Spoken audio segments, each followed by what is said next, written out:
कृष्णपुरी नाम का एक छोटा सा गांव था। उस गांव में था एक छोटा सा तालाब, लेकिन उस तालाब में एक भी मछली नहीं थी। एक दिन अर्जुन नाम का एक आदमी उस तालाब पर आया और सोचने लगा, यहाँ कोई मछली नहीं है।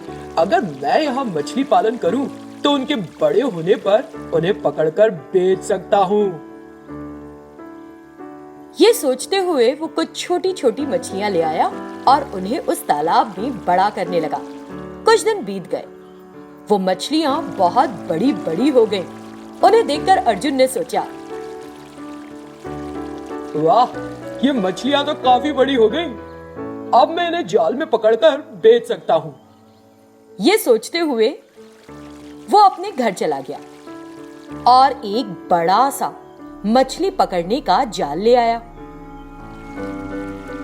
फिर उसने उस जाल को उस तालाब में डाल दिया।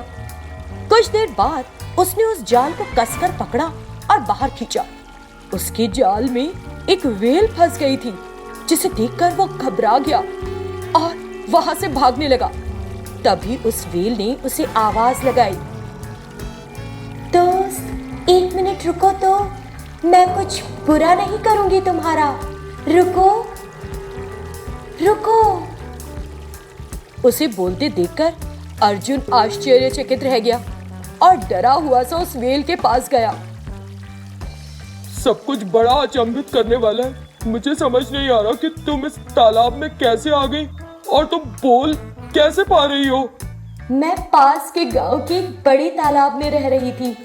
उस तालाब का पानी जाने कैसे सूख गया, इसीलिए मैं यहाँ चली आई। मैं यहाँ की मछलियों के साथ छिया छाई खेलती हूँ और तुम जो मछलियों को खाना डालते हो वो भी खाती हूँ और बहुत खुश हूँ यहाँ। मैं एक जादुई व्हेल हूँ। उसकी बात सुनकर अर्जुन की आंखें चौड़ी हो गई और बोला, तो तुम शाकाहारी मछली हो, है ना? अब बहुत बढ़िया। हाँ, शाकाहारी हूँ। अच्छा सुनो, इस तालाब में रहने वाली मछलियों को मत पकड़ो ना। वो सब मेरे दोस्त हैं। उनके बदले में मुझसे तुम सोने के सिक्के ले लो। क्या कहा? सोने के सिक्के? ठीक है, तो दो मुझे अभी। ठीक है, मैं अपना मुंह खोलती हूँ। तुम अंदर चले जाओ, वहां तुम्हें ढेर सारे सोने के सिक्के मिलेंगे। तुम जितने चाहो लेकर बाहर आ जाना। ये सुनकर अर्जुन के तो पसीने छूट गए। तुम जो कह रही हो वो ठीक बात है ना? कभी मेरे अंदर जाने पर मुझे निगल तो नहीं जाओगी? अरे नहीं भाई, अगर मैं ऐसी होती तो इस तालाब की सारी मछलियों को गप नहीं कर गई होती अब तक। बकरियां और भैंसें भी आती हैं इस तालाब में, तो मैं उन्हें भी खा जाती। फिर तो मैंने बताया ना कि मैं शाकाहारी हूँ। ये सुनकर अर्जुन को तसल्ली हो गई। जब व्हेल ने अपना मुंह खोला, अर्जुन अंदर चला गया। वहां उसे सोने के सिक्के दिखाई दिए। उसने उन्हें ले लिया और खुशी से गदगद होकर बाहर आ गया। फिर उसने व्हेल को धन्यवाद कहा।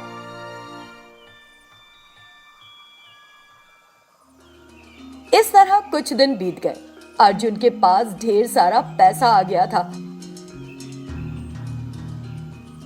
उस तालाब में वो उन मछलियों के साथ साथ उस व्हेल को भी खाना खिलाता और उससे बातें भी करता। वहां कुछ समय बिताने के बाद फिर घर आ जाता। ऐसे ही कुछ समय बीत गया। फिर वो अचानक कुछ दिनों तक उस तालाब नहीं जा पाया।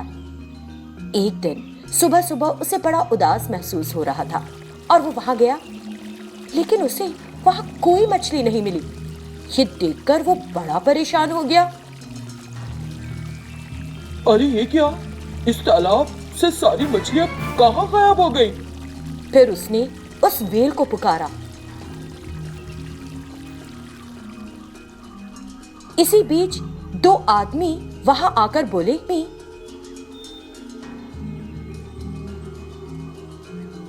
क्या तुम उस व्हेल को आवाज दे रहे हो? हमने उसे पकड़ लिया है। वो यहाँ पर आने वाली भैंस और बकरियों को खा रही थी। इसीलिए उसे पकड़ना पड़ा हमें।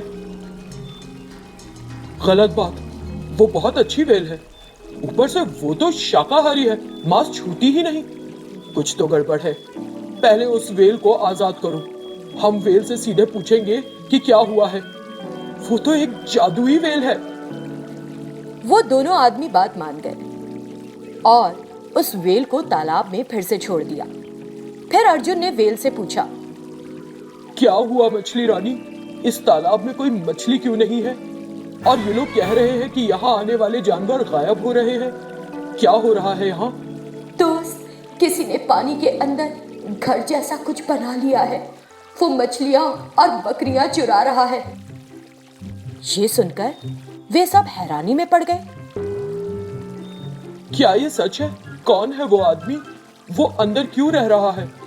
तुम उसे बाहर लेकर आओ ना जरा। वो एक बंद कमरे में रहता है, मैं उसे बाहर नहीं ला सकती, लेकिन कुछ देर में वो बाहर आएगा, तब तुम देख सकोगे उसे। वो उसकी बात समझ गए और एक जगह जाकर छिप गए।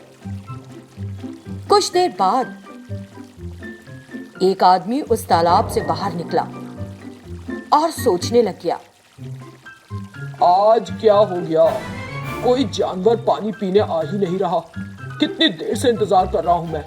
मुझे बड़े बड़े होटलों से ऑर्डर मिले हैं, अब तो इस तालाब में एक भी मछली नहीं बची है। बस वो एक व्हेल ही है।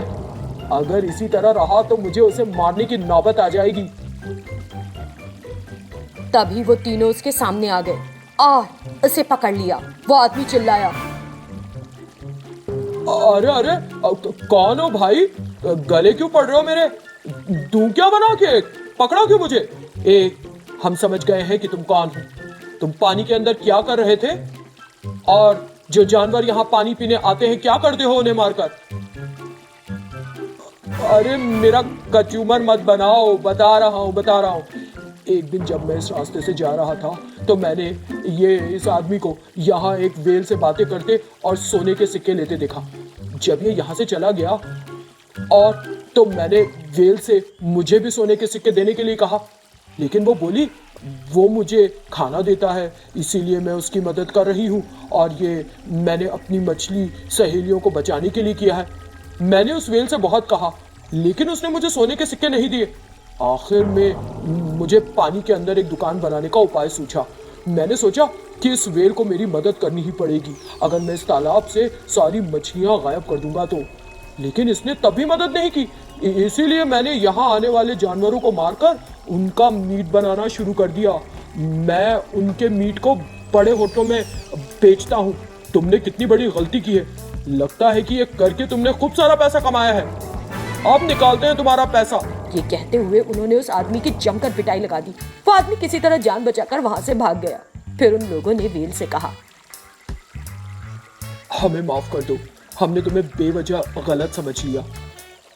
ये कहते हुए वो दोनों आदमी वहां से चले गए। फिर अर्जुन ने उस व्हेल से कहा, चिंता मत करो दोस्त, मैं तुम्हारे लिए कुछ नई मछली सहेलियों को लाकर इस तालाब में छोड़ दूंगा। फिर तुम उनके साथ छिया छाई खेल सकती हो। इससे वो व्हेल बहुत खुश हो गए। अगले दिन अर्जुन ने कुछ मछलियां वाकई लाकर उस तालाब में छोड़ दी। कुछ ही दिनों में वो मछलियां बड़ी बड़ी हो गई और फिर वो व्हेल उन मछलियों के साथ आराम से खुशी खुशी रहने लगी।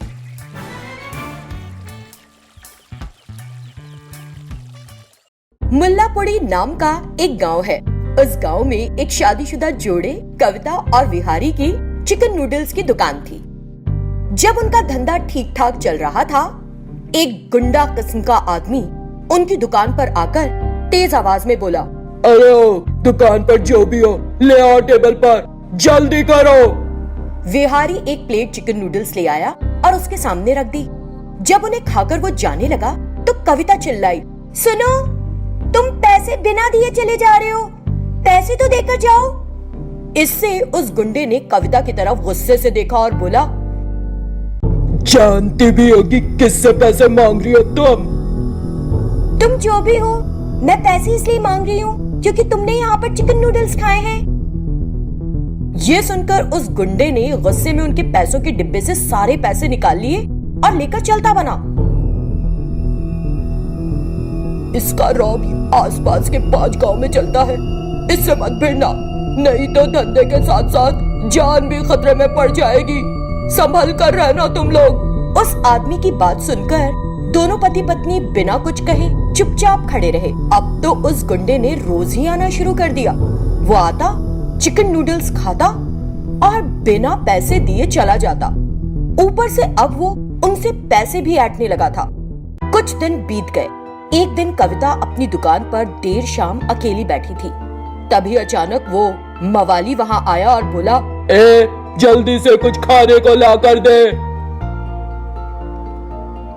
रात हो चुकी है, इस वक्त खाने के लिए कुछ नहीं है, मैं अपने पति का इंतजार कर रही हूँ। वो मवाली नाराज हो गया और बोला, तो अभी बना कर दे कुछ, नहीं तो नदी में तेरी लाश बहती दिखाई देगी।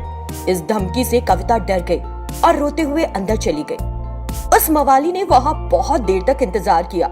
जब वो नूडल्स लेकर नहीं आई तो वो अंदर घुस गया और देखा उस समय कविता उसकी तरफ पीठ किए खड़ी थी। क्या कर रही है तू?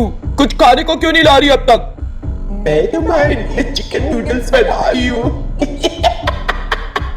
इस तरह उसने बहुत जोर का अट्टहास लगाया और गुंडे की तरफ पलट कर देखा।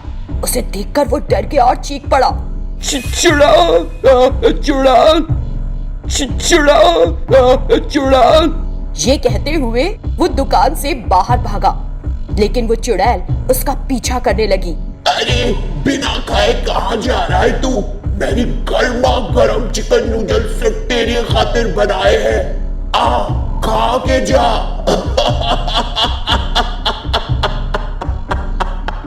बहुत देर तक दौड़ने के बाद वो गुंडा एक पेड़ के नीचे रुक गया। फिर वो चुड़ैल चिकन नूडल्स लेकर उसके पास आई।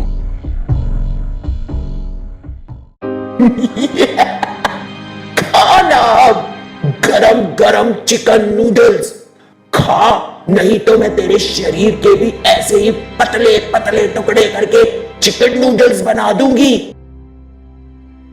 हाँ, कौन तू? मेरा पीछा क्यों कर रही है?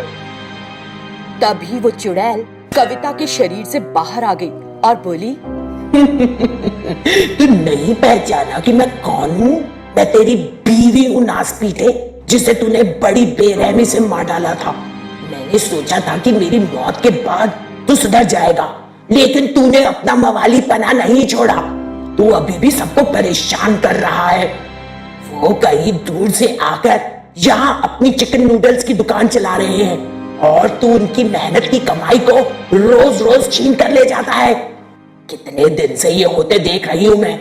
मुझे बड़ी उम्मीद थी कि तू बदल जाएगा, लेकिन तू सुधरा नहीं बल्कि और दुष्ट हो गया। तो जैसे राक्षसों को इंसानों के साथ रहने का कोई हक नहीं, तो पूरे समाज के लिए बड़ी मुसीबत है। मैं तुझे अभी खत्म कर डालूंगी, समझा? ये कहते हुए उस चुड़ैल ने उसे कसकर पकड़ लिया। नहीं प्रभा, मुझे छोड़ दो, प्लीज मुझे छोड़ दो। मैं सुधर जाऊंगा, मैं सुधर जाऊंगा, मुझे मत मारो। वो जब इस तरह गिड़गिड़ाने लगा तो ये देखकर कविता ने कहा, प्लीज छोड़ दो उसे। वो कह रहा है कि अब सुधर जाएगा, इसलिए छोड़ दो उसे। देखा, इसे कहते इंसानियत, जबकि तू उसका दुश्मन है, फिर भी तेरी तरफ से मुझे समझा रही है वो। तूने उनका कितना नुकसान किया है पता भी है। ये कहते हुए उस चुड़ैल ने उसे छोड़ दिया। सिस्टर प्लीज अपने ब्रदर को एक बार माफ कर दो। मेरी वजह से तुमको नुकसान झेलना पड़ा। मैं बहुत सॉरी हूँ, सॉरी। फिर कभी परेशान नहीं करूंगा मैं तुमको, मैं कसम खाता है। अब तो सुधर जा, कम से कम कुछ धंधा कर, मेहनत की कमाई से खा। तुम मुझसे कौन सा धंधा करने के लिए कह रही हो? मैं सारा पैसा खाने और शराब पीने में खर्च कर चुका हूँ। तो फिर चल मेरे साथ। ये कहते हुए वो चुड़ैल उसे घर ले गई। फिर उसने उनके अपने घर को एक बड़े से होटल में बदल दिया। ये देखकर वो मवाली भौचक्का रह गया। देखा, अब हमारा घर एक होटल बन गया है। मैं यहाँ तरह तरह के पकवान पकाऊंगी, तू उससे लोगों को खिलाकर पैसे कमा। नहीं तो तू जानता है कि मैं क्या करूंगी।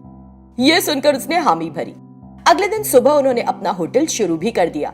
उस चुड़ैल ने कई तरह के पकवान बनाए, चिकन नूडल्स भी, और उसके पति ने ग्राहकों से ऑर्डर लिए और बड़ी शराफत से उन्हें पकवान परोसे। इस तरह उस होटल को चलाते हुए मेहनत की कमाई करके वो दोनों खुश रहने लगे।